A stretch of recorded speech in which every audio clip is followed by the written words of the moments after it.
अध्यक्ष की स्वागत। आसंतु नजर पकेबा आज मुख्य खबर पर।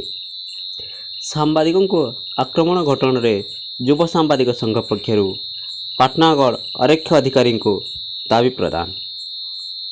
बलांगीर जिला पाटनागढ़ रे वरिष्ठ कार्यरत सांबादिक सत्यसुंदर भंज उपरे होइथिबा आक्रमण को दृढ़ निंदा करी घटनार संपृक्त थिबा अभियुक्त मानू गिरफ्त करी दृढ़ कार्यानुष्ठान ग्रहण करने को संबलित एक दाबीपत्र पाटनागढ़ युव सांबादिक संघ पक्षर राज्य पुलिस महानिर्देशक भुवनेश्वर उद्देश्य पाटनागढ़ एसडीपीओ ज्योतिर्मयी भुक्तांक जरिया पाटनागढ़ युव सांबादिक संघ पक्षर दाबीपत्र प्रदान करा जायछि।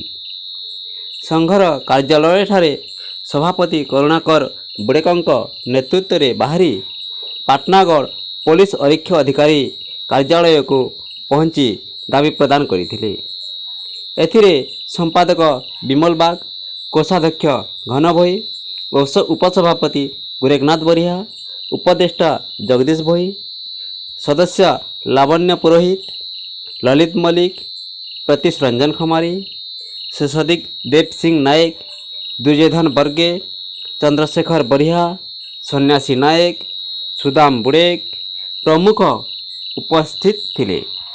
Patnagarh Lalit Mallik report, Adyasha news.